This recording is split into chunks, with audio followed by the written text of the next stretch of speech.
Hi friends, എന്തൊക്കെയുണ്ട് വിശേഷം? ഇന്ന് ഞങ്ങളുടെ വീട്ടിലേക്ക് ടൈൽസൊക്കെ ഇറക്കി. അപ്പോൾ അതിനെപ്പറ്റി ഒന്ന് പറയാമെന്ന് വിചാരിച്ചിട്ടാണ് വീഡിയോ ചെയ്യുന്നത്. വീഡിയോ ഇഷ്ടപ്പെടുകയാണെങ്കിൽ ലൈക്ക് ചെയ്യണം കേട്ടോ. അപ്പോൾ നമ്മൾ ടൈൽ ഇറക്കിയ സമയത്ത് നമ്മൾ എന്താ ശ്രദ്ധിച്ചതെന്ന് വെച്ച് കഴിഞ്ഞാൽ, നമുക്ക് ഓരോ റൂമിലേക്ക് നമ്മൾ ടൈൽ എടുത്തിട്ടുണ്ടാവുമല്ലോ. ബാത്റൂമിലേക്ക്, കിച്ചണിലേക്ക്, അതുപോലെ ബെഡ്റൂമിൽ, റൂമിലൊക്കെ ഇടാൻ, അല്ലെങ്കിൽ ഫസ്റ്റ് ഫ്ലോറിൽ ഇടാൻ, അങ്ങനെ ഓരോ ടൈൽസ് നമ്മൾ സെലക്ട് ചെയ്തിട്ടുണ്ടാവുമല്ലോ.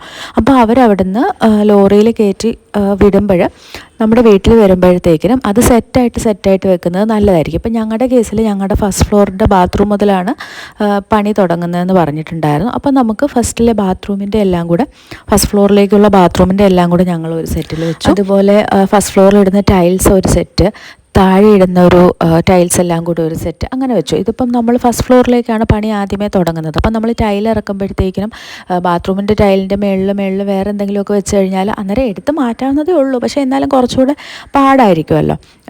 അതിനനുസരിച്ച് പിന്നെ നമ്മൾ പേരൊക്കെ നോക്കിയിട്ട് നമ്മൾ എടുക്കാൻ വേണ്ടി പാടായിരിക്കുമല്ലോ. അപ്പോൾ ടൈലിനകത്തെല്ലാം നമ്മൾക്ക് പേരൊക്കെ എഴുതിയിട്ടുണ്ടായിരുന്നുകൊണ്ട് കൊണ്ടുവന്നപ്പോൾ തന്നെ ഇതുപോലെ അറേഞ്ച് ചെയ്യാൻ നല്ല എളുപ്പമായിരുന്നു. അതുകൊണ്ട് നമുക്കിവിടെ ബോക്സിൽ ഇവിടെ ലണ്ടൻ സിൽവർ, അതുപോലെ എല്ലാത്തിലും ഇതുപോലെ ബോക്സ് ചെയ്തിട്ട് പേര് എഴുതിയിട്ടുണ്ടായിരുന്നു.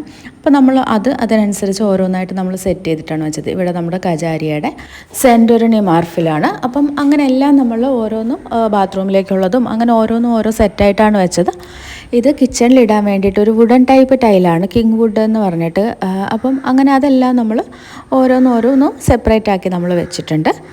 അതുപോലെ തന്നെ ഈ ബോക്സിൽ ഇങ്ങനെ പേരുണ്ടായതുകൊണ്ട് നമുക്ക് കൊണ്ടുവരുമ്പോൾ തന്നെ ഓരോ ബോക്സും, ഇപ്പോൾ ഒരു ബോക്സിൽ 2 ടൈലാണ് വരുന്നത്. അപ്പോൾ കജാരിയ സെൻറ്റോറിനി മാർഫിൽ എത്ര ടൈല് കിട്ടി, ടൈല് വന്നു എന്നൊക്കെ ഉള്ളത് വെരിഫൈ ചെയ്യാനും കുറച്ചുകൂടെ എളുപ്പമായിരിക്കും. അപ്പം നമ്മൾ ടൈലെടുത്തത് ജോർജ് കൈതാരം ബിൽഡേഴ്സ് കുറുപ്പുംപടിയിൽ നിന്നാണ്. അപ്പോൾ അവിടുന്ന് ടൈല് കൊണ്ടുവന്നു കഴിഞ്ഞപ്പോൾ തന്നെ അവരൊരു പേപ്പർ തന്നിട്ടുണ്ടായിരുന്നു. അതിനകത്ത് നമുക്ക് ഓരോ ടൈലും എത്ര ബോക്സ് ആണെന്നുള്ള എല്ലാം ഉണ്ടായിരുന്നു. അതുപോലെ തന്നെ നമ്മുടെ ബില്ലിലും ഏതൊക്കെ ടൈലാണ് വാങ്ങിയെന്നുള്ള പേരുണ്ടല്ലോ. അപ്പോൾ നമുക്ക് കൊണ്ടുവരുമ്പോൾ തന്നെ ഇവർ കൊണ്ടുവന്ന ബോക്സിലെ ടൈലും നമ്മുടെ ബില്ലിലെ ടൈലിൻ്റെ നെയിമും ഒന്നാണെന്നോ നോക്കാം. കാരണം ടൈലൊന്നും മാറിപ്പോവാതിരിക്കാൻ വേണ്ടിയിട്ട് ടൈലുകളുടെ നമ്മൾ വാങ്ങിയത് ഇപ്പം കജാരിയ സെൻറ്റോറിനി മാർഫിലാണെങ്കിൽ കൊണ്ടുവന്നതിനകത്ത് കജാരിയ സെൻറ്റോറിനി മാർഫിൽ തന്നെയാണോ, അപ്പം അങ്ങനെ രണ്ടും കൂടെ സെയിം ആണോ എന്ന് ഒത്തു നോക്കുക. അപ്പോൾ നമുക്ക് ടൈൽ എന്തെങ്കിലും മാറിപ്പോയോ ഇല്ലയോ എന്നൊക്കെ അറിയാൻ പറ്റും.